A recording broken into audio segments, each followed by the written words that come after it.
Hello friends, வாங்க நம்ம மாடி தோட்டத்தில் ஒரு ஹார்வெஸ்டிங் வீடியோ பார்க்கலாம்.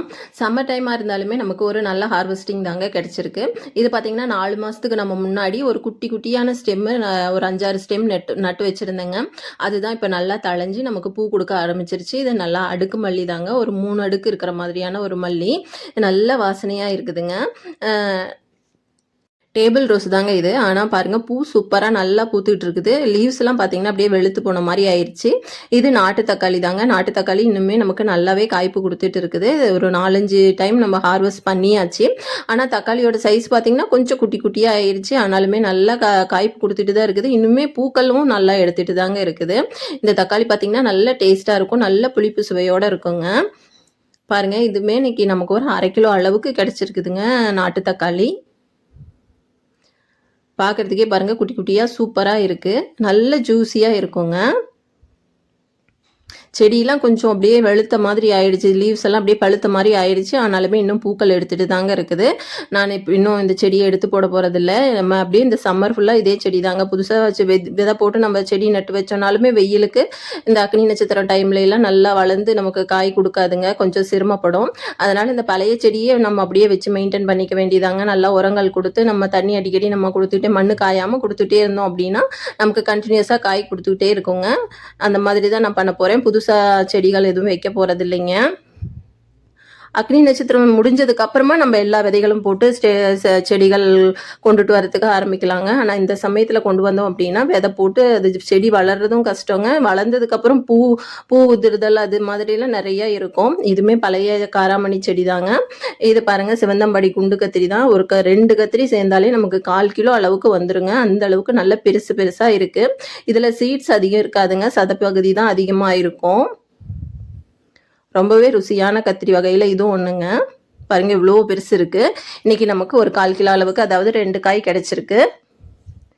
இது வேலூர் முள்ளு கத்திரி தாங்க. வேலூர் முள்ளு கத்திரியிலுமே கிட்டத்தட்ட நமக்கு ஒரு 4 காய் அளவுக்கு இருக்குதுங்க. அது எல்லாமே நம்ம ஹார்வெஸ்ட் பண்ணி எடுத்துக்கலாம். இந்த கத்திரி பார்த்திங்கன்னா இன்னும் கொஞ்சம் டார்க் கலரில் வரும். வெயில் ஜாஸ்தியாக இருக்கிறதுனால கொஞ்சம் லைட் கலரில் இருக்கிற மாதிரி இருக்குது. டார்க் வைலட்டாக இருக்கிற மாதிரி இருக்குங்க. இது பாருங்கள், கொஞ்சம் லைட் வைலட்டாக தான் இருக்குது. இது விதைக்காக ஒன்றும் விட்டுருந்தேங்க. அதுவுமே நல்லா பழுக்க ஆரம்பிச்சிருச்சு. அதையுமே நம்ம கட் பண்ணி எடுத்துக்கலாம். 2 காய் நம்ம இன்றைக்கி விதைக்காக விட்டுருந்தது கட் பண்ணி எடுக்க போகிறோங்க. இது பாருங்கள், கொஞ்சம் குட்டியாக தான் இருக்குது. ஆனாலுமே கட் பண்ணி எடுத்துக்கிறேன். இந்த காயில் பாருங்கள், கொஞ்சம் கூட வயலட்டே இல்லை, ஃபுல்லாக க்ரீனிஷாக இருக்கிற மாதிரியே ஆயிடுச்சு. வெயிலுக்காக தாங்க இப்படி. இது நாட்டு ரோஸ் தாங்க. செம்ம வாசனையாக இருக்கும். இந்த வெயில் காலமாக இருந்தாலுமே பாருங்கள், நாட்டு ரோஸில் எவ்வளோ ஜம்முன்னு பூக்குதுன்னு. நல்லா பெருசாகவே பூக்குது பாருங்கள். ஒரு கொத்தில் 3 மொட்டு இருந்துச்சுங்க. அதில் 2 இப்போ பூத்துருச்சு. இன்னொரு மொட்டு இருக்குது, அது நாளைக்கு விரிஞ்சிரும்.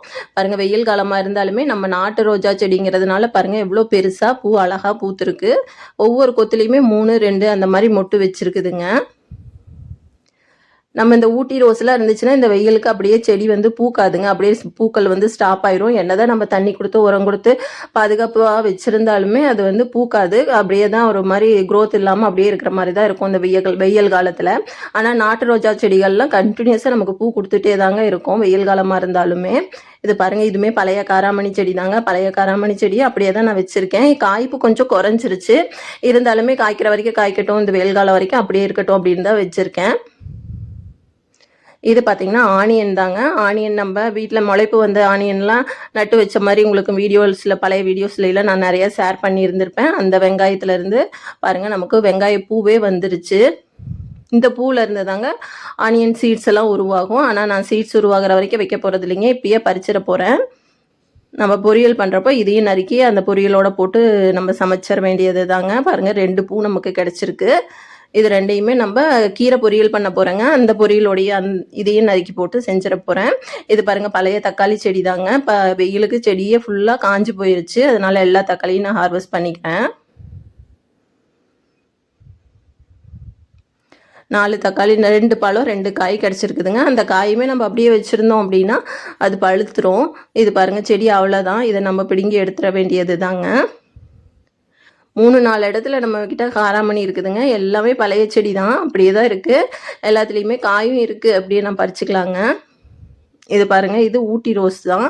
அது செடி பாருங்கள் பூக்களை அப்படியே ஸ்டாப் பண்ண மாதிரி இருக்க க்ரோத் எல்லாம் புதிய தளிர்கள்லாம் வரவே இல்லைங்க. இது மிளகு தக்காளி செடி தான். இந்த மிளகு தக்காளி செடியில் இருக்கக்கூடிய கீரைகள் எல்லாமே பறிச்சுக்கலாம். வெயில் காலத்தில் நம்ம மிளகு தக்காளி செடியெல்லாம் அப்படியே கட் பண்ணி விட்டு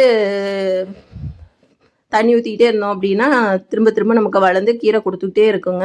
புதுசாக செடிகள்லாம் எதுவுமே வளராது. நமக்கு மழை பெஞ்சிக்கிட்டு இருந்துச்சுன்னா நமக்கு புதிய செடிகள் விதை போட்டோம்னா புதிய செடிகள் டக்கு டக்குன்னு கடகடன்னு வளர்ந்து வந்துடும். ஆனால் வெயில் காலத்தில் புதுசாக நம்ம மிளகு தக்காளி செடி விதைகள்லாம் போட்டோம்னாலுமே செடி வராதுங்க. அதனால பழைய செடியை நம்ம அப்படியே வச்சு கீரையை ஹார்வெஸ்ட் பண்ணி எடுத்துக்க வேண்டியது தான். பாருங்கள், கீரையை மட்டும் நாங்கள் ஹார்வெஸ்ட் பண்ணிவிட்டு அடியில் இருக்கக்கூடிய அந்த ஸ்டெம் பகுதி அப்படியே இருக்குது. இது அப்படியே அடுத்தடுத்து நமக்கு கீரை தழிஞ்சு வந்துட்டே தாங்க இருக்கும். பாருங்கள், இந்த மாதிரி மேல் பகுதியெல்லாம் ஏதாவது ஒரு இலைகள் எல்லாம் போட்டு நம்ம மூடாக்கு மாதிரி போட்டு வச்சிடணுங்க. அப்போ தான் மண் சீக்கிரம் காயாது. மண் காயில் அப்படின்னாலே அதில் இருக்கக்கூடிய செடிகள் நமக்கு ஹார்வெஸ்டிங் கொடுத்துட்டு தாங்க இருக்கும். பாருங்கள், 2 கட்டு அளவுக்கு மிளகு தக்காளி கீரை நமக்கு இன்றைக்கி கிடச்சிருக்கு. இந்த தம்பட்டாவர செடி 2 காய் இருக்குங்க. அந்த 2யுமே நான் விதைக்காக தான் விட்டுருக்கேன். தம்பட்டவரை செடியெல்லாம் நமக்கு எப்போவுமே காய் கொடுத்துட்டு தாங்க இருக்கும். மற்ற அவரை கொடி அவரையெல்லாம் தான் நமக்கு வெயில் காலத்துலலாம் செடி வராது, காய்ப்பு கொடுக்காது. இந்த தம்பட்டவரையை பொறுத்த வரைக்கும் நமக்கு வருஷம் முழுக்குமே காய் கொடுத்துட்டு தாங்க இருக்கும். இது பாருங்கள், மிளகு தக்காளி தான். அதுவுமே சூப்பராக இருந்துச்சு. ஹார்வெஸ்ட் பண்ணியாச்சு. இதில் ஒரு 5-6 நூக்கோல் இருக்குதுங்க. அது எல்லாமே நம்ம பறித்து எடுத்துக்கலாம்.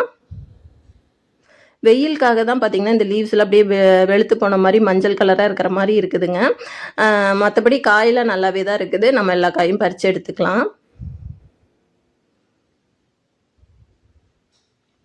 அப்படியே நம்ம ஷேட் நெட் போட்டிருந்தோன்னா இப்போ கூட நம்ம நூக்கோலில் விதை போட்டு வளர்க்கலாங்க. நூக்கோல்லாம் பார்த்திங்கன்னா 60 நாளில் நம்ம ஹார்வெஸ்ட் பண்ணிடலாம். நான் ஷேட் நெட்லாம் எதுவும் இல்லைங்க. அதனால் இந்த டைம் போட போகிறதில்ல. இன்னொரு 20 நாளைக்கு அப்புறம் தான் திரும்ப நூக்கோல் விதைகள்லாம் போட போகிறேன். ஷேட் நெட் இருந்துச்சுன்னா செமி ஷேடில் வச்சு நம்ம வளர்க்குறப்போ நூக்கோல்லாம் எப்பயுமே விதை போட்டு தாராளமாக வளர்க்கலாங்க. அதெல்லாம் நல்லாவே வளர்ந்து வரும். பாருங்கள், இங்கே ஒரு காய் நல்லாவே திரட்சியாக இருக்குது. அதையும் பறிச்சுக்கலாம். ஒரு 3-4 காய் இப்போ பறிக்கிற மாதிரி இருக்குதுங்க. மற்றதெல்லாம் ரொம்ப குட்டியாக இருக்குது. அதெல்லாம் அப்புறமா பறிச்சுக்கலாம். அடுத்த ஹார்வெஸ்டிங்க்கு நம்ம பறிச்சுக்கலாம். போல் நம்ம வெயில் காலத்தில் திட உரங்கள்லாம் கொடுக்கறதையும் ஸ்டாப் பண்ணிடணுங்க. திரவ உரங்களாகவே கொடுத்துர்லாம். திட உரம் அதாவது நம்ம மாட்டு சாணம் அந்த மாதிரிலாம் கொடுக்குறப்போ அதுலேயே லைட்டாக என்ன தான் நம்ம பழைய உரமாக இருந்தாலுமே அதில் ஹீட் வந்து ப்ரொடியூஸ் ஆகுங்க. நமக்கு வெயில் காலத்தில் அந்த மாதிரி ஹீட் ப்ரொடியூஸ் ஆகிறப்போ நமக்கு காய்ப்போட பூக்கள் வந்து உதிரும், காய்கள் வந்து சரியாக காய்க்காதுங்க. அதனால் நம்ம கடலை புண்ணாக்கு, வேப்ப புண்ணாக்கு, எள்ளு புண்ணாக்கு அந்த மாதிரி லிக்யூட் உரமும் அப்புறம் அரிசி கழுவுன தண்ணி அந்த மாதிரியெல்லாம் நம்ம சேர்த்து வச்சு கொடுக்கலாங்க. அதுவே போதும். மற்றபடி திட உரம்லாம் கொடுத்தோன்னா மண் வந்து ஹீட் அதிகமாகி செடிகள் வந்து பூக்கள் உதிர்வு கண்டிப்பாக வந்துடுங்க. பாருங்கள், இவ்வளோதான் இன்றைக்கித்தோட ஹார்வெஸ்டிங். 2 கட்டளவுக்கு மிளகு தக்காளி, அப்புறம் ஆனியன் பூவு, காராமணி, தக்காளி ஒரு 1/2 கிலோ அளவுக்கு கிடச்சிருக்குதுங்க. வேலூர் முள்ளு கத்திரி, சிவந்தம்பாடி கத்திரி, அப்புறம் 2 கத்திரி பார்த்திங்கன்னா நம்ம விதைக்காக விட்டது, அப்புறம் நூக்கோல் கொஞ்சம் கிடச்சிருக்கு. இந்த வீடியோ பிடிச்சா ப்ளீஸ் நம்ம சேனலை சப்ஸ்கிரைப் பண்ணி ஒரு லைக் கொடுங்க.